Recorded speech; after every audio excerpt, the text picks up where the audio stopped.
Open a history textbook, and you'll see dates, battles, and presidents. But what's missing? History isn't just official events, it's the story of people, their struggles, and their hopes. Many voices are left out, silenced by those who control the narrative.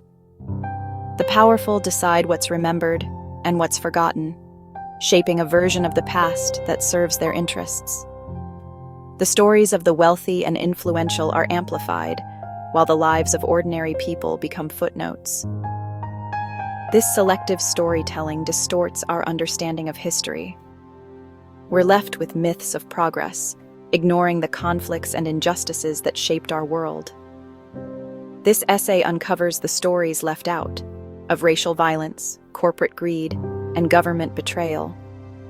These hidden histories reveal the true character of our society. By listening to these forgotten voices, we gain a more honest, complex, and human understanding of our past. History isn't just about others long ago. It's alive, shaping our world today. It's our responsibility to listen to all its voices.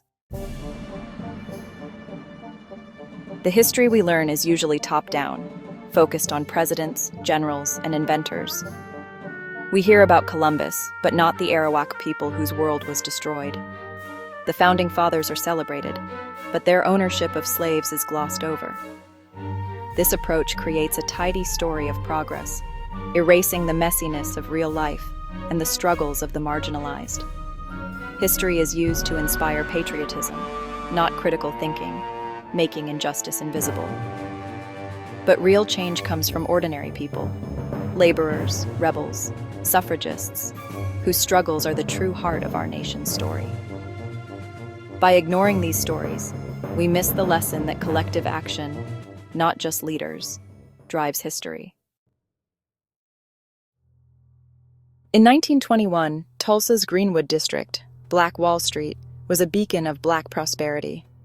Its success bred resentment among white Tulsans, and a false accusation against a young black man sparked violence. A white mob, armed and deputized by officials, attacked Greenwood. For 18 hours, homes and businesses were looted and burned. Airplanes dropped incendiaries, turning the district into an inferno. Over 1,000 homes and businesses were destroyed. Hundreds were killed, thousands left homeless.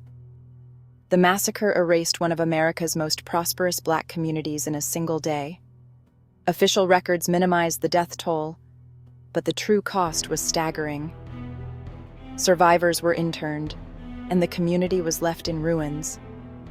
This was not a riot. It was a deliberate act of racial terrorism.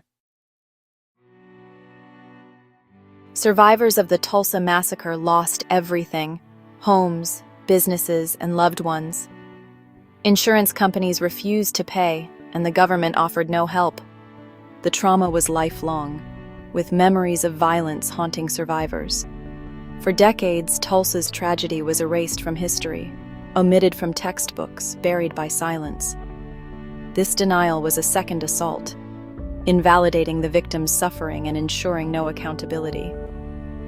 Forgetting allowed myths of racial progress to persist, hiding the roots of systemic racism. Only recently has Tulsa's story begun to enter the national consciousness. Recognizing this history is about more than correcting the record. It's about understanding how the legacy of violence shapes today's racial injustice. The silence around Tulsa reveals how history can be weaponized to erase pain. Remembering is the first step toward justice. The Banana Wars sound lighthearted, but they were deadly serious.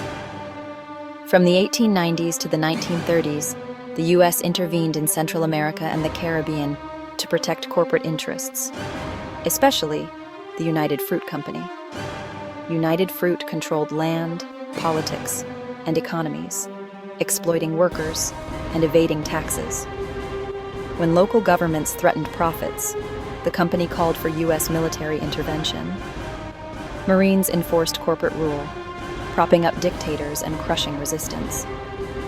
Major General Smedley Butler later admitted he'd been a gangster for capitalism. Textbooks often frame these actions as spreading democracy, but it was imperialism for profit. The Banana Wars set a pattern of intervention, leaving a legacy of instability and resentment. This is a story of foreign policy shaped by profit, not ideals. For Central Americans and Caribbeans, the Banana Wars meant poverty and exploitation. Local farmers lost land to plantations. Wealth flowed north, leaving communities impoverished. Workers faced brutal conditions, with strikes met by violence from company security or US-backed forces. In 1928, Colombian workers striking against United Fruit were massacred by the army. Over 1,000 killed. Resistance was constant.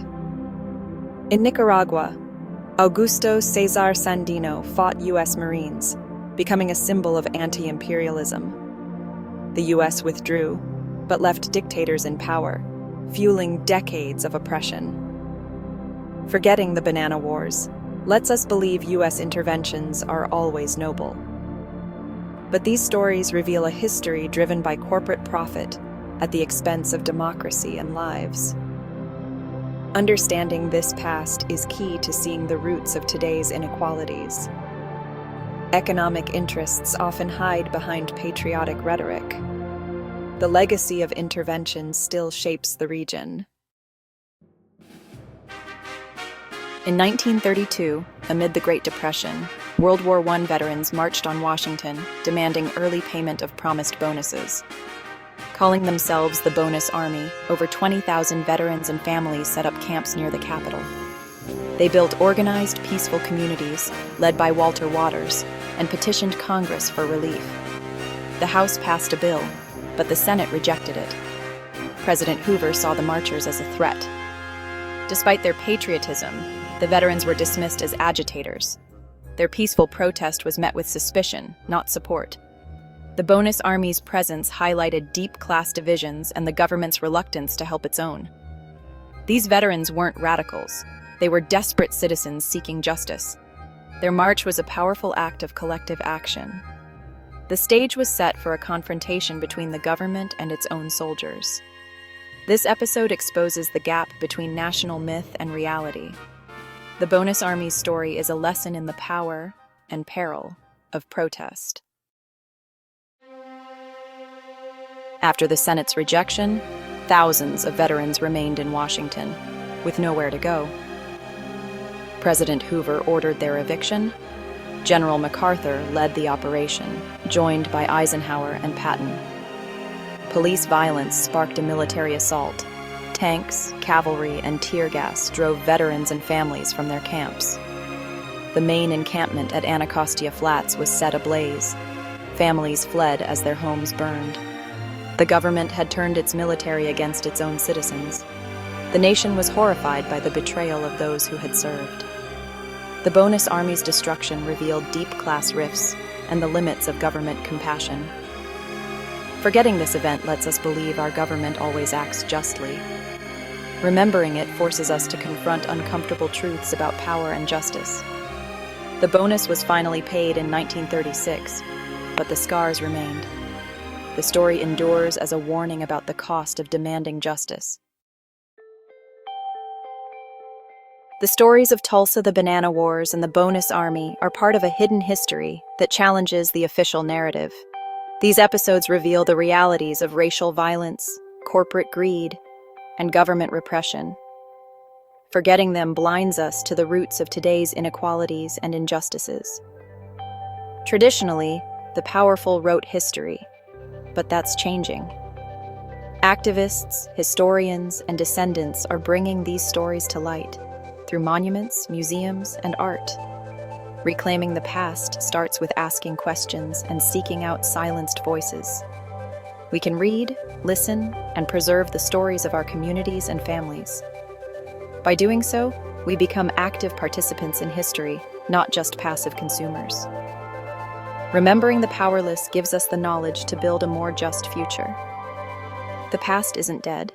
It's the foundation for change.